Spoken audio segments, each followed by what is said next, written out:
Welcome to Zion Lutheran Virtual Church for Maundy Thursday, 2020. We have 4 great spiritual acts for this day. The first is foot washing. In the Gospel of John, chapter 13, we're told that Jesus laid aside his robes and took a basin and a towel and washed his disciples' feet.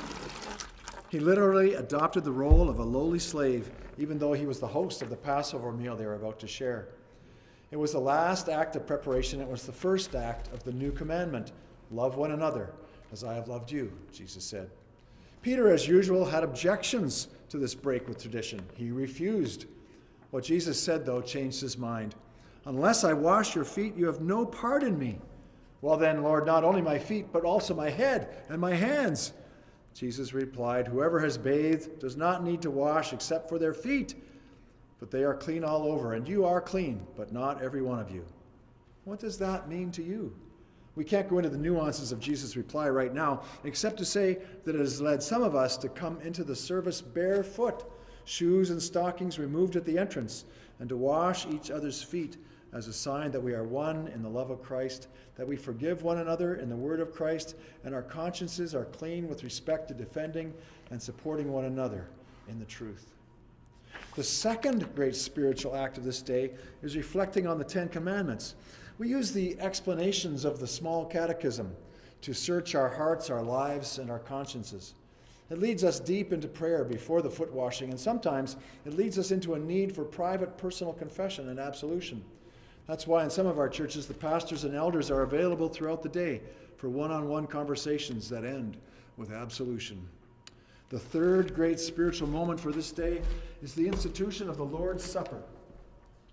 During the Passover meal, Jesus took some of the bread and invested it with new meaning. This is my body, broken for you, he said. He blessed it and broke it and passed it around to his disciples. Take and eat, all of you. This included his betrayer, his denier, and everyone who deserted him. Then he took one of the cups and made it a new meaning too. This cup is the new covenant in my blood, poured out for you and for many, for the forgiveness of sins. Do this in remembrance of me.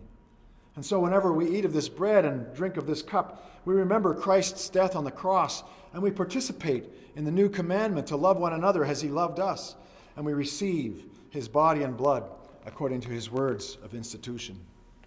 The fourth great spiritual act of this day is the stripping of the altar.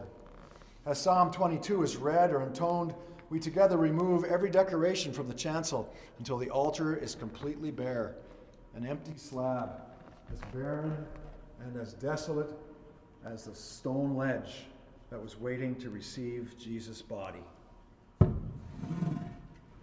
My God, why have you forsaken me? Why so far from saving me, so far from the words of my groaning? My God, I cry out by day, but you do not answer, by night, but I find no rest. Yet you are the Holy One, enthroned on the praises of Israel. Our ancestors put their trust in you. They trusted and you rescued them. They cried out to you and were delivered. They trusted in you and were not put to shame. But as for me, I am a worm and not human, scorned by all and despised by the people. All who see me laugh me to scorn. They curl their lips. They shake their heads. Trust in the Lord. Let the Lord deliver. Let God rescue him, if God so delights in him.